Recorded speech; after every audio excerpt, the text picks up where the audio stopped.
Akkam jirtu kabajamoo daawwattoota televezyiinii FIB fi qophii tarkaanfishoo. Kun qophii tarkaanfishoo yeroo hundumaa sa'a kanatti isiniif dhiyaatudha. Hayyee qophiin tarkaanfishoo egaa torbanitti yeroo lama sa'aatii kanarraa eegalee kan isiniif darbudha. Qophiin tarkaanfishoo egaa wantoota isin bohaarsan akkasumas isin bashannansiisan dhangaalee hedduu of keessatti qabatee har'a egaa haala adda ta'een isiniif qabatee dhiyaatee jira. Qophiin tarkaanfishoo isin bohaarsuuf, isin gammachiisuuf, isin bashannansiisuuf egaa ammallee hin teenye egaa akkuma itti fufetti jira egaa damee dhangaawwan keenya har'aa keessaa egaa kan jalqabaatti jiru. Dhangaan tarkaanfishoo akkuma beekamu keessummaalee garaagaraan qabanna. Samalees gaa walaloo draamaa akkasumas stand up comedy illee hedduun keessanitti gammaddan nu biraan gahaa turtanii ammas egaa gara keessummaa keenyaatti sin dabarsina. Keessummaan keenya egaa aartii Oromoo keessatti namoota qooda guddaa qaban akkasumas egaa aartii ogbarruu afaan Oromoo keessatti illee namoota miira uummatatti huumaa turanidha. Mee waa'ee keessummaa keenyaa waan xiqqoo si haa jennu. Egaa akkuma ati jettee akkuma daawwattoonni keenya beekanis egaa tarkaanfishoo aadaa, seenaa, duudhaa fi dinagdee uummata Oromoo irratti kan hojjetudha. Egaa kunis egaa haala akkasumaan tun taane warreen amma jenne keessatti egaa warra ga'ee guddaa qaban haala adda addaatiin miidiyaa irraa badanii fi namoota akkasii jajjabeessu miidiyaatti fiduudhaan kan beekamudha. Egaa akkuma ati jette egaa keessummaan keenya har'aa keessumaa yeroo hedduu fi baay'een keessan beektanidha. Egaa isee qofa miti egaa baay'een keenya abbaasee beekna. Artiistuu Usmaayoo Musaa mana hidhaa garaagaraatti darara guddaan erga irra ga'ee booda dhagaa kan har'a lubbuudhaan nu bira jiraachuu baatullee egaa akkasumaan miti egaa artiist Usmaayoo Musaa ijoolleewwan hedduu qaba. Ijoolleewwan isaa keessaa hojii abbeeseeti hamma tokko kan fuulduratti deemsaa jirtu sirba Usmaayoo Musaallee irra deebitee haaressuudhaan kan hojjechaa jirtu artiist Sartuu Usmaayoo Musaa yeroo baay'eellee namoonni faayolleen jedhuuniini. Hayyee turtii obsaan keessummaa keenya wajjiniin taasise hordofnee walitti deebinaa turtiin keessan ammas nu wajjiniin haa ta'u. Akkam jirtu kabajamoo daawwattoota televezyiinii FIB fi qophii tarkaanfishoo. Kun qophii tarkaanfishoodha. Egaa qophiin tarkaanfishoo aadaa, duudhaa, seenaa fi dinagdee uummata Oromoo irratti kan hojjechaa jiruu fi darbees kan hojjetudha. Egaa kanumaan wal qabatee qophiin tarkaanfishoo egaa keessummaawwan haala garaagaraa aadaa, duudhaa, seenaa, dinagdee fi siyaasa uummata Oromoo irratti ga'ee garaagaraa qaban dhiyeessuudhaan beekama. Egaa na cinatti kan argamtan egaa artiistii Oromoo waan baay'ee darara guddaa keessa darbuudhaan akka maatiittis ta'u akka dhuunfaattii fi waan baay'ee keessa darbitee aartii Oromoo hojjechaa jirtudha. Maalumaafuu gara teetiitiin ceesaa isee waliin wal barra. Egaa maqaa kee waamuu koon dura egaa ati ofii kee kabajamoo daawwattoota keenyaatiif yoo beeksistee natti tola. Ani Saartuun jedhama. Saartuu Usmaayoo Musaati. Yaa namni ana beeku baatu sabbaa kiyyanii beeka jedhee yaada. Egaa artiist Sartuu Usmaayoo Musaa egaa baay'een keenya ni beekna gaafa si arganillee egaa akka isaan tilmaaman Sartuu tokko waliin jedhan daawwattoonni keenya shakkii tokko hin qabu. Egaa Sartuu Usmaayoo Musaa egaa Usmaayoo Musaa ijoolleewwan hedduu akka qabanidha kan nuti beeknu egaa namni baay'eenis uummati Oromoos kan beeku. Mee egaa asumaan gara abbee keetiitti gara Usmaayoo Musaatti tuun ce'ini waa'ee keetiif waa'ee maatii keetii haala irra jirtu haala jiruuf jireenyaa kan tunaa kaastee natti tola.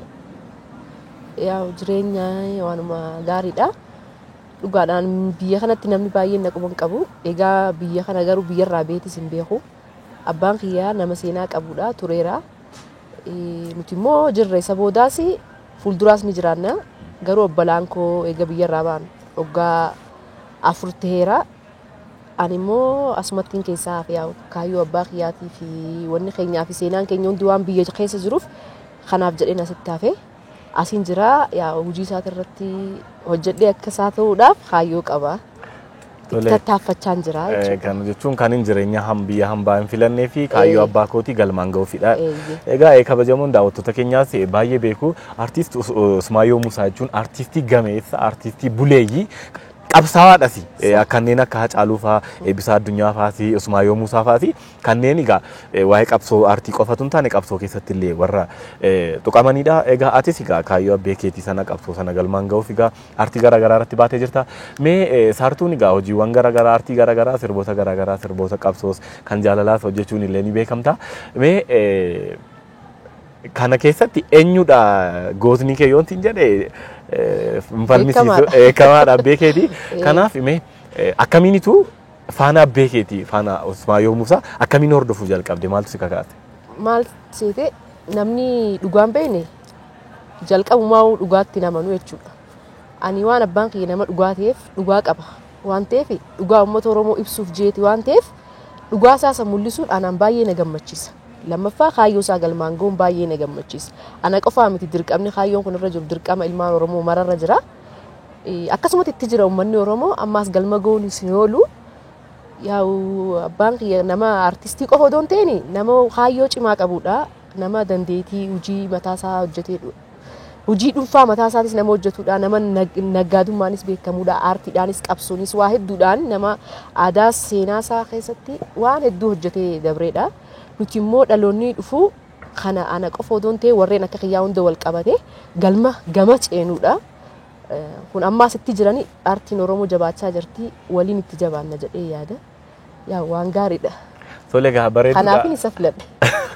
Bareedaadha gaa tumee dhimma maatii keessaan bahanii gaa itti deebinaa waa'een Usmaayoo Musaa waan dubbatame afaan koof afaan keetii waan dhumu miti maaliif hojii namni tokko hojjete gaafa teessee haasoftu baay'ee salphaadha garuu waan sana ituma haasofte iyyuu hin xumuramu meeqa atu dhimma maatii keessaan bahanii artistii Usmaayoo Musaa ijoollee meeqa qaba kaan biyya hambaa jirutteetta walumaa galame sana naakaas ijoollee 5 qaba 5 qaba kuni sababa asii biyyarraa baanii tokko bara waggaa 4 dura boqote amma nuti waliigala 4tu jira 5 turre jechuudha amma 5 sadii Kaanadaa jiran takka ana asumaan jira jechuudha Naahilii Naabulii Nagiyoo ana hojii saartuu jechuudha saartuu abbaan kiyya yeroo hidhamu umriin koo ana waggaa 4 ta'uuf hin deema yeroo abbaan koo hidhamu ani Finfinnee Gullallee turre manni keenya Gullallee kan keessa akka tasaa harmeen koo manan jirtu abbaan koo akka manaa ba'ee dhufeetti as deebi'anii sirriitti yaadadha yeroo abbaan kee fuudhanii deemanii jechuudha. Yeroo abbaan kee fuudhanii deemanii ani daa'ima ture garuu waan ijoollummaatti waan guddoon keessaan baane wanni guddoon na keessaan baane guyyaa abbaan kee hidhame san yoomiyyuu irraanfadhu. Na akka tasaa dhufanii haati tiyyaas manan jirtu harmeen na bulii deessee ganaa guyyaa 15 ani immoo waggaa 4 guutuuf hin deema ganaa keejii yeroo saniin galee Fiyuun beektu jechuudha. Fiyuun beeku garuu waan sana akkanatti sirriitti yaadadha waan abbaan kiyya yeroo sana akka manaamaatti illee taatu garuu baay'ee yaadadha jechuudha. Tole umurii waggaa 3 taate. Waggaa 4 ta'uuf. Gara 4 ta'uuf. Na achi yeroo fuudhamu na yaadadha dhufanii mana abbaan kiyya kophaa bahee gizee as deebi'u waraanaa hojii dhufee waraanaa hojii manni fattashamee abbaa kiyya fuudhaa deeman. Yeroo fuudhaa deeman ammoo dho'ichanii namichi sana dhee sin dagadhu fuula keessa nadhee darbee jechuudha warri isa keessa fuudhu keessa waraana baay'ee dhufe yaa reenjeriidha wayyaan isaanii fuudhanii deemanii abbaa kiyya jala yeroo kaanis nan booya yeroo inni qophii qabu baandii gadaa hojjeta maccaatu lama baandii hojjetu ture isa faanaan deema turte iddoo tokko hunda bakka inni itti sirbu kana yeroo isa faana deemu akkasuma seen faana booyee ture namichi jalaa na hambisee nadhee achi abbaa koo fuudhanii deemanii jechuudha saniin dagadhu. Tole gaa asuma waan namti gaafadhu abbaa koo jalaa gaafan ba'u jettu abbaan kee ijoollee qabu ijoollee isaa baay'ee akka jaallatu maatii isaa akka jaallatu kanarra darbeeyyuu ijoolleen barattootni yuunivarsiitii garaagaraa kolleejjii garaagaraarraa darara oromummaarraan finfinnee keessatti itti ga'ullee ofitti hirkisaa ture isa bira deemaa turanii jedhama mee kana waa muraasa naa kaasuu.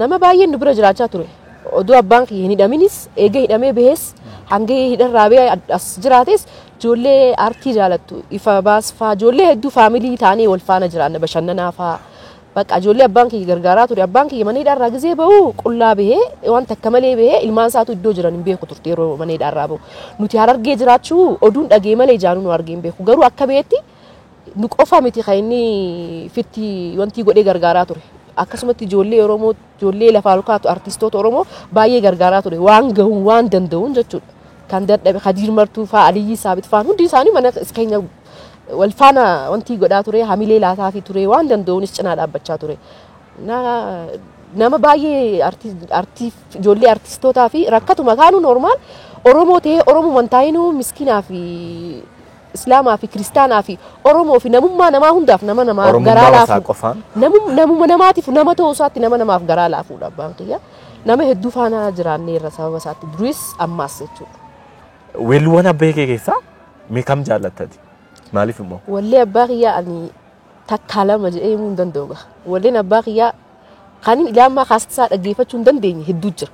Kadur ni dhaggeeffadha kadur sammuun kiyya akka abbaan kiyya mana hidhaa jiratti jedhee yaadee sammuu ijoollummaa kan na keessa jiru san dhaggeeffachuu hin danda'a. Albamni san nu yaamtii sirba jiru albamni san guutuun akka abbaan kiyya mana hidhaa jirutti ilaamaa fudhatee jira. kan boodarra gadhiisee immoo galanni kee kumaan kun seenaa keenyaaf seenaa abbaa keenyaa seenaa biyyaa seenaa gocha isarra ga'e waan ta'eef baay'ee garaa koo nama rara waan ta'eef onnee natti hora maaliif karaan itti abbaan kiyyaa itti kufe san galmaan goof kufaatii isaatiif ifa baasuuf akka malee onnee natti hora san sirba san dhaggeeffachuun albamni isaa lakkoofsa 3 jechuudha inni galanni kee kumaan san ana dhiisi gaaya Oromoon marti gisee dhaggeeffatu garaan isaa baxalaqa jaa waan ta'eef hin danda'u ni booya ani immoo maal jeen irraa si hima gawaan irraa jee himuun qabu ani mtuun qabdu gaa hojii kee akkuma amma nama amma abbaan kiyya biraa du'etti garaan kiyya gisum san haaroonatti ta'a jechuudha waayoo musaan jechaan nama ibsamu miti gochaan illee nama ibsamu miti nama baay'ee nama horatee hojii baay'ee nama hojjetedha usmaayoo musaaf maaltu ta'ara wanni malaa fi waanuma jiru waanu namuu garaa namaa jiru waan nama iyyuu beekuudha kun waan ifa jiruudha dhugaa jirtu ifa baasuudha kuni waan akkana akkas jeerraa himuu miti namu waan hanga danda'utti gumaacha isaaf ooluu qabu namuu ni beeka gumaachi abbaan kiyyatti yoo eegame dhugaa ifee ibsee mul'isuudha dhugaa sabaa ibsee mul'isuudha kaayyoo ummanni keenyatti kufeessan galmaan ga'uu kaayyoon itti kufeessan galmaan ga'uudhaaf wanni ilmaan Oromoo hundarraa eegamu. Kitaabni yookaan dookumentariin seenaan garaagaraa waa'ee abbaa keetii barraa'eera. Amma immoo kan biraan kan ati irratti hirmaattee kan akka hojjetamu gochaa jirtu hiriyoota waliin isa ta'u namoota garaagaraa waliin kanatti qabattee dhufaartu akka jiru dhageen ture. Inni kanaan dura barraa'e sun akkamidha maalidha inni ammaa maalidha mee gabaabsiiti. Jira kitaabonni hedduun barraa'aniiru keessaafuu egaa caaluun boqotee booda hedduu barraa'eera. Kitaaba kana keessa wanni dhugaas jirti wanni oduu ololaatii fi kaaninis jirti. Garuu ani gama kiyyatti qulqulluudhaan waan dhugaa qofaas furadhee as ba'uudhaaf kitaaba kanarratti barreessee dookumentariin hojjedheen as ba'uudhaaf kaayyoo horoorfadheen jira karaas bu'eetiin jira yeroo gabaabduu keessatti galmaniin gaa waan kana seenaa dhokotte kan namni hin beekne ka abbaa kiyyaas ta'e ka artistoota akka Caaluutis akka Eebbisaatis ta'e dhugaa isaanii ta'u duubatti hafte haalaan buqaasee ibsuun barbaada deebisee hundinuu dandeettii mataa isaa kitaaba namuu barreesseera kitaaba kanarra keessa homiin qabu namu maaliif waan yeroo waanuma fuulduraa san waanuma arke barreessa ani immoo waan dhokote sanii kaaya abbaa kiyyarraa fi waan na caalaa namni hin beekneef ani immoo kanaan ibsuu barbaada akka mataa kiyyaatti seenaawwan abbaa kee kan dhokotanii fi kan dogoggoraan barraan sana sirreessuudhaaf dhugaa ifa jirtu baasuudhaaf kitaaba sirreessuu jechuudha yaa abbaan kiyyaa fi Eebbisaa Addunyaa guyyaa wayii wal dura qaban abbaan kiyyaarra hidhamee inni immoo guyyaa wayii kan ajjeefamu garaagarummaa guyyaa muraasaati du'a isaatiin illee sodaachisaa turan abbaa kiyya mana hidhaa keessatti itti goreeraa turan akkasii ajjeefna moo fakkii isaatiin isatti illee wanti godhanii baay'ee miidhaa turan mana hidhaa san keessatti illee akkasaasanii waan beektu yoo jiraate kana hundarraa dhugaadhaan dhugaadhaaf seenee waan ta'eef dhugumaatu isa baasa malee wanni biraa waan turreef akkas ture. Kanaaf egaa kitaabni kana hunda qabata kitaabni kuni waa'ee maatii koo kan namni hin beekne namni irra guddaa waa'ee Usmaayyoo qoratu waa'ee Usmaayyoo booda garuu ilmaan isaatu jira kan gabrummaan saaxiltee fi abbaa kiyyaa inni bahee ummata kanaaf bahee wareegama jira yeroo kana keessatti garuu rakkinni ilmaan isaatiif maatii isaatirra ga'e immoo namni quban qabu kanaammoo eenyutu itti gaafatama qaba ummanni Oromoo nuti har'a haadha abbaan qabnu ummanni Oromoo garuu haadhaaf abbaan nu ta'uuf dirqama nu jabeessuun dirqama isaaniiti.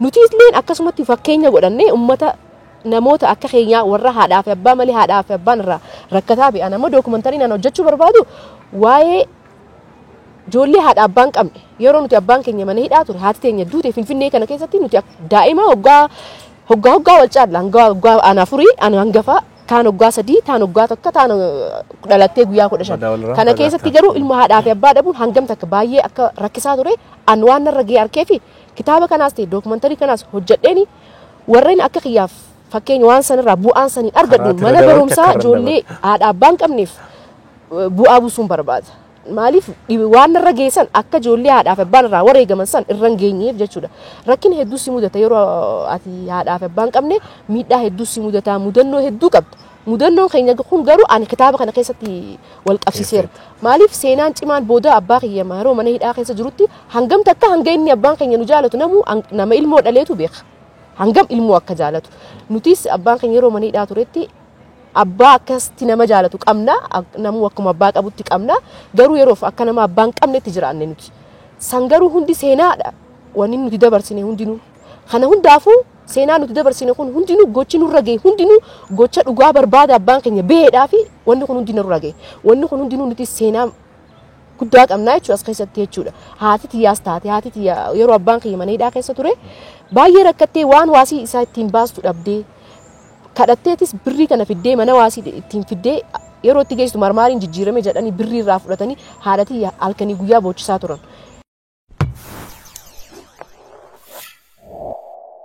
Akkuma abbaa keenya ammaasis manni keenya Oromoo maraa ture. Oromoo baay'ee dhufee nu bira jiraata. Oromoon haqa boodoon ta'in rakkataadhaaf manni keenya yeroo hunda banaadha. Silaas rakkatumaan rakkataa gargaara waan ta'eef jechuudha. Kanuma garaa kan madaan girra geetu madaa saniif garaa laafa waan ta'eef kan silaas nu barbaadu. Kaayyoon kitaaba kanaa hedduudha jechuudha. Hedduudha waan himeefi. Karaa daandii ijoolleen Usmaayoo Musaara darbanirra akka dhalataan Oromoo tokkoyyuu kana booda irra hin dabarreef. Meega kitaabni kuni seenaa Usmaayoo Musaa barraa'e kuni maalirra geera persentiidhaan yookaan sadarkaa maalirra dhamee? Biyyaans ji'a tokko akkana keessatti ni xumura. Ji'a tokko natti ni fudhata. Yaa ji'a tokko na fudhata gaa namni na cinaadhaas dhaabbachuun dirqama. Kan fadhii qabu mataa isaatiin yoo na cinaa dhaabbate natti tola. Maaliif anis yaa jireenyi kan waliin beeynu. Egaa dhalooti kana booda dhufu Usmaayoo Musaa eenyudha? Usmaayoo Musaan ageen ture maqaa isaa jedha. Garuu wanti qabatamaan seenaa dhugaa wayii yoo jiraate dhaloota dhufuutti teessistee itti himuun barbaadu kitaaba dubbisuu danda'a dookumentarii garaagaraatiin egaa beekuu danda'a. Egaa kanaaf egaa akkasi deeggartan akka bira dhaabattan asumaan dhaamsa keenya dabarsina. Egaa yoon dogoggoruu baadhee bara 1987 mana hidhaa seenee Usmaayoo Musaa saboota 95 irraa ba'e darra guddaa maakalaawii keessatti ragaa tureen boqote. Mee sana booda oggasanii amma gaafaarraatti namoota si bukkee dhaabatan karaa adda addaa si deeggaran namoota galateeffachuu barbaadu yoo jiraatan. Ani namni galateeffachuu barbaadu tokko hiriyaa takkaan qaba ishuma qofaan na gargaaraa jechuudha. Sanirraa kaanse immoo kan hojii kitaabaa na wajjin jalqabe immoo san gizeen galma gahee nama san galatoonfachuu barbaada. Ani yaamiti yaada isaatiitu na utubee jechuun hin danda'a waan ta'eef yeroo saniin hin eeggadha. Hiriyaa keessanitu maqaa seenaa dhufte. Hiriyaa kiyya Faaxee Jaamtii Faaxee Mahammadi Abuudha Kattiyaanus maqaan ishee nama baay'ee sabboontuudha akka nama Oromummaa takka na cinaa dhaabbatteetti yeroon kufees yeroon ka'us arraa miti bubbuleera isin baay'ee na gargaarte jechuudha waan dandeessuunis yaadaanis waan dandeessuunis na gargaarteetti jechuudha. Kilippii darbee hojjedhu irrattis na gargaarte kan dhufaa jiru irratti illee waan baay'ee na gargaaraa jirti ammallee na gargaaruuf kaayyoo qabdi jechuudha ishiin.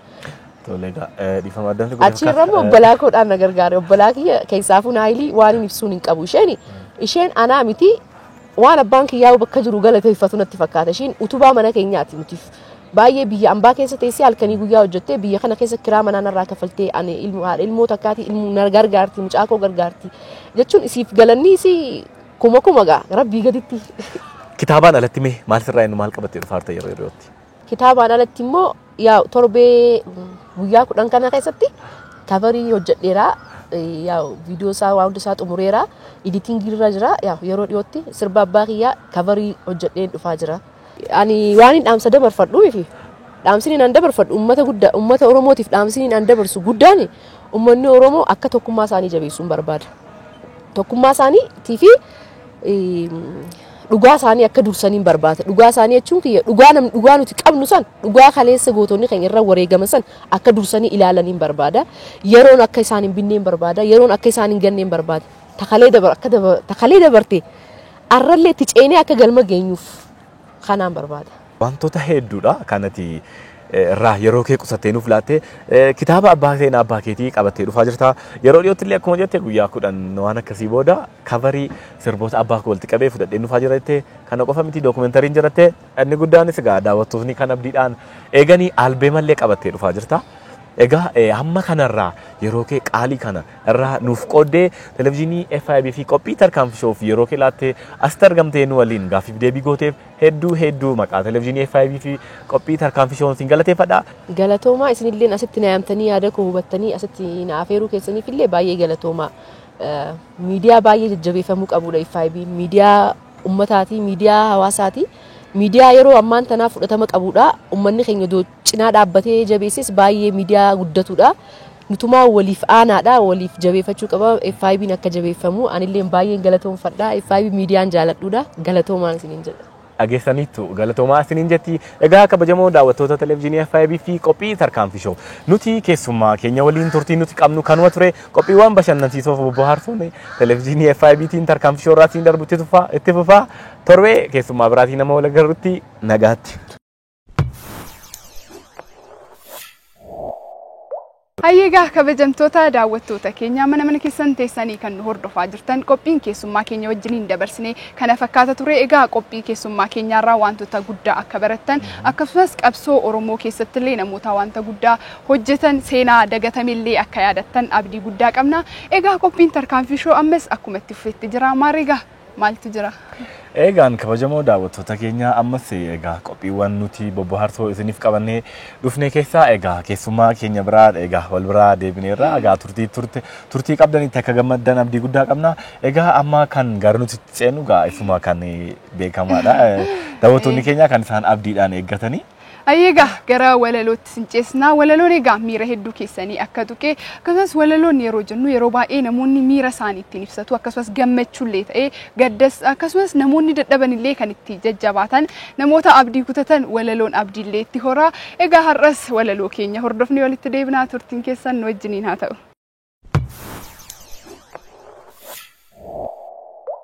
Anduruu shakkee jarattiin kun tokko toor hidda isaanii abbaa tokko dhalche haadha tokko guddise gola tokkotti waliin asaasu hojiidha jedhaniis mandara keessa asiifachi kaatu akka saree maraatu jaalalan beekan yoo ta'e malee jibbaa gaddaaf dhaba namaaf gammadu dhaabbatanii dibbee sirbaa qufanii garmaamanii himimsu akka fardaa silaan beekan safuuf aadaa yaadan isa borii ol baanii galu akka horii wajjin oolu waliin mugu wajjin nyaatanii wajjin dhugu yoo qaamu yoo xuxu yoo saamu yoo hatu hin caalu kumaatama har'aan malee garuun qaban fudhatama cabsuu malee hin beekan ijaaruu egaa isaanirraa waaqni nu haa baraaru jiidhaa osoo muriin hiddaaf hundeetti gogsu jallinas gaarii fakkeessanii nama gorsu meekee jarreen kan arrabsu nan arrabsa iyyee haa ta'u nan kolfan jedha garaa maalii na kolfa nan obsan jedha akkamii nan obsa xuxuqee na orfa jiraachuu keettan kolfa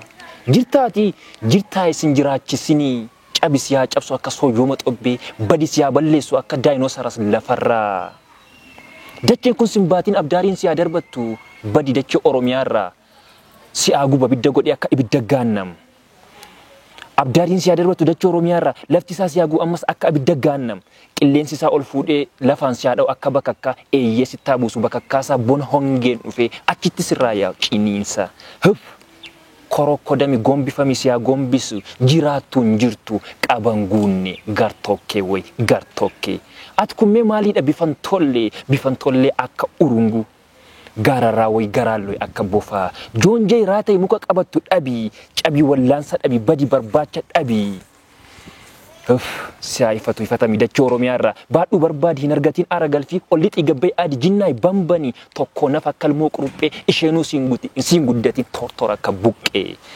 badi jakoo duraa siyaafuuf akka qilleensa habaqii argaa kee hadhaban maqaa kees ekiraana waamu boolla kees gadaa fageessu siiraa toftitti hiddamoomo xirinyittii hortee waangoo badii barbadaa'e dachee kanarraa gubadhuu daaraa ta'e akka daaraa shomboqqoo bifan tolle mataa gadi biqilaa way bitaa way rogan qabne maal bocan qabne akkam biiba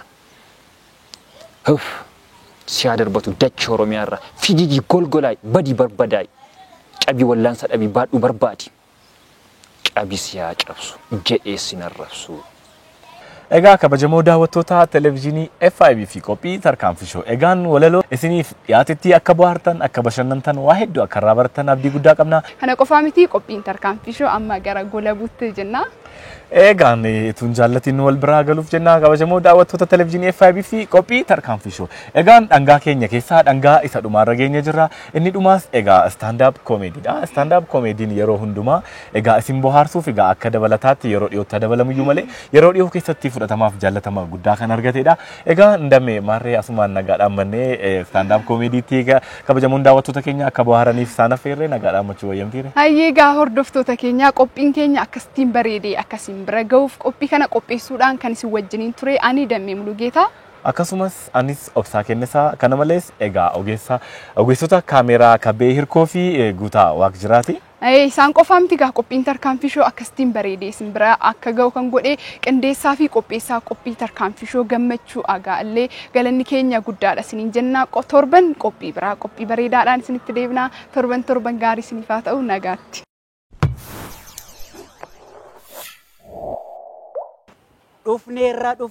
dhufneerra kabajamtoota daawwattoota keenya torbaniin kan wal argaa jirru akkuma torban darbee har'as immoo dhufneerra waliin bashannanaa baacoo kee nutti toleera jaalanneerra jettanii bakka garaa garaarraa kan naa barreessaa jirtan hundumti keessanuu isinan jaaladhaa baay'ee galatoomaa isiniin jecha akkasiin mukoofne yookaan hin koommanne har'as baacoo gabaabduu isiniif fidee dhufeera. Akkuma beekamu gaa tarkaanfii shoo qabiyyee garaa garaa qaba. Qabiyyee jiran keessaa baacoon isa tokkodha. Baacoo kana immoo jidduutti kan isinii dhiyeessu aan Fayyisaa Araarsaati. Baacoo gabaabduun sun akkam jetti isinitti fakkaata? Baacoon kun akkas jetti.